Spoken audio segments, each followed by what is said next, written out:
I have to admit that stories about people who went through something terrible in their lives have for a long time weirdly fascinated me. Fictional stories in books or movies, autobiographies by philosophers, or anecdotes about people I knew. This fascination was not about their actual suffering or pain, but about a specific core assumption about life and personal growth that I never once questioned before. That was reproduced, or more probably implanted into me by movies and books and stories about great people. The assumption is that catastrophes make people grow beyond themselves. That horrible things are the best or only catalyst for art and spirituality and insight into what life is about.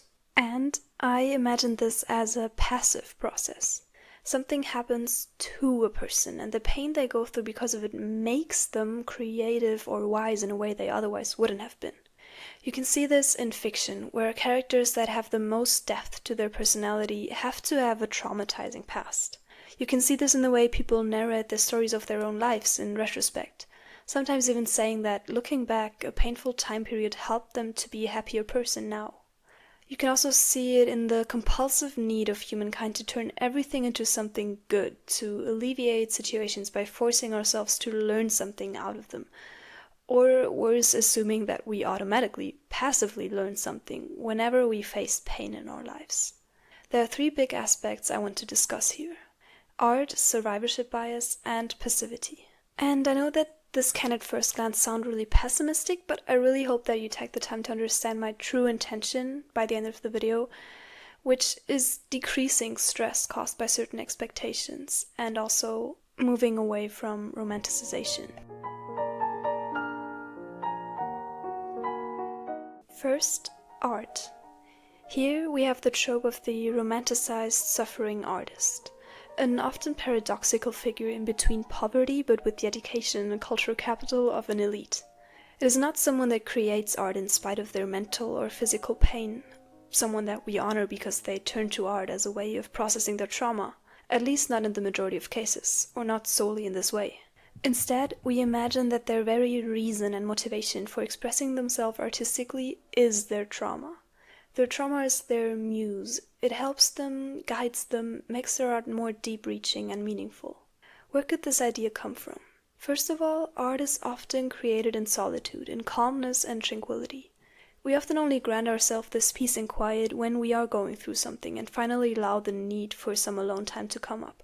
This could be a reason for why we have more time for our art when we are in mourning, when our minds experience the effect of being without external impressions for once, when our thoughts and feelings sort of come to the surface, giving way for artistic expression. Also, empathy and compassion are often projections of our current state of mind. When we are feeling lonely ourselves, we tend to project that emotion onto the people we see around us, walking through a street and passing by a stranger. We feel our own pain in the words of another describing theirs. Maybe because of this we are able to experience a greater range of emotions in moments of despair. Maybe it makes us more sensitive to words or plans or facial expressions that represent our inner feelings. Both of these approaches could explain why art is connected to suffering. Also, however, there is another aspect to this, one that is expressed in the novel Steppenwolf by Hermann Hesse, and also in Nietzsche's Genealogy of morality. A feeling that pain is more real and especially more intelligent than happiness. Suffering is seen as being honest to yourself, while everyone else is just closing their eyes in face of the horrible truths about the world. By suffering, we differentiate ourselves from others and dwell in the pleasure of superiority. We feel more civilized and developed in a way, and a lot of people assume that the less intelligent someone is, the happier they are. That's some of the biggest misconceptions in the world, in my opinion, and of course extremely harmful in a system that values intelligence and success over happiness. It also goes along the same lines of romanticizing childhood, another thing that I might share some thoughts about someday. It's like Emmanuel Carrere describes in his book Yoga. He suffers from a bipolar disorder and experiences his low and depressed episodes as more real than the happy ones, because he can still trust them. They're still real. But are they? Is it more real and truthful to look at only the bad things happening in the world, while there also are so many acts of compassion, care, and love at the same time? I think getting a sense of meaning and purpose out of your inevitable suffering through artistic expression isn't bad.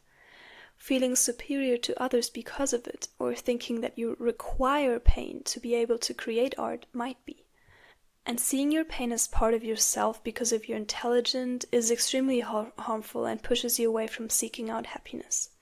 Ignorance isn't bliss. I am really convinced of that. There was this one philosophized this episode years ago about David Hume, and I never forgot it, so Hume has become this idol of intelligent bliss for me.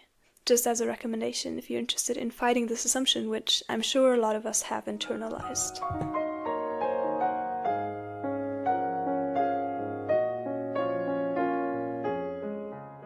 Second, survivorship bias.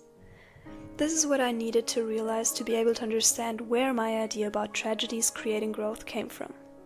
The stories we hear about people coming up with their best, life-changing ideas after a tragedy, reaching some sort of higher level of being and integrity. We see them in fiction, but we also see them in memoirs or interviews of people looking back on their lives. I remember so clearly in my high school French class reading the text of a man who was paralyzed in an accident.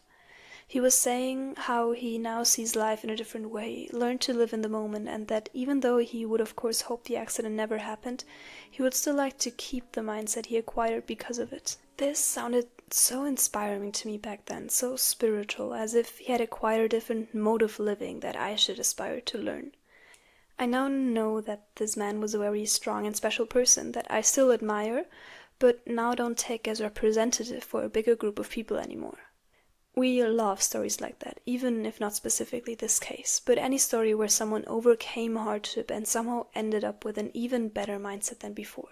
Not just working your way back to normal contentment, which would of course be challenge enough, but reaching something higher. And because we love these stories so much, we share them in the media, write stories about them, talk about people we know, and impose this narrative onto their lives. We don't see that for one person who changed their lives for the better after the death of a loved one, there are hundreds that literally just suffer. That's why I called this section survivorship bias, because we actively push away the other side of the story and only look at the people we see as aspiring. This is understandable because it would be heartbreaking. It is heartbreaking to just sit with the fact that horrible things happen everywhere and we cannot always instrumentalize them for a good story with a happy end. I know that now because, to quote myself from above, something terrible happened to me now and I've never felt less capable to create art or change my life or grow beyond myself. And I have to realize that this is okay. And I'm also confronted with the vast spread of this survivorship bias because people sometimes approach me with the need to find something that I learned out of my situation so they can restore their view of life.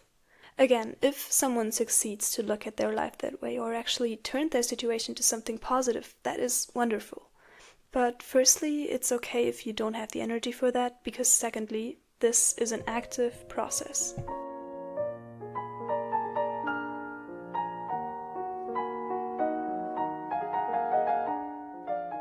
Three, passivity. That brings me to my third point.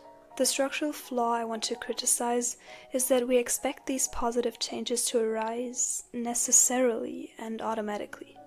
Step 1, catastrophe. Step 2, enlightenment.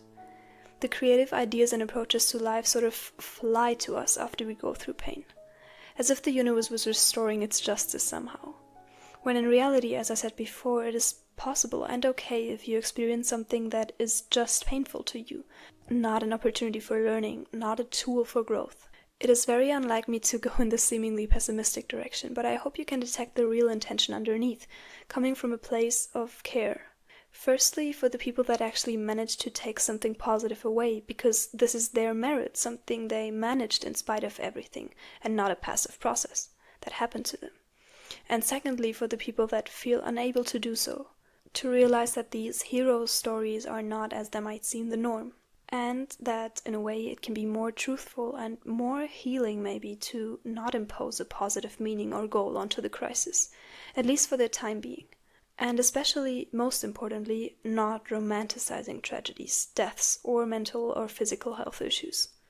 When constructing the narrative of our own lives and giving meaning to all the chaotic and unsystematic things happening to us, we tend to think of it as a linear process. That's the way our brains work and our culture works, and it probably helps us a lot. It would be so overwhelming to sit with the fact that this is all probably pretty fucking weird and random. But maybe it would also be true. Not in a bad way. Also not really in a good way. Just in a way.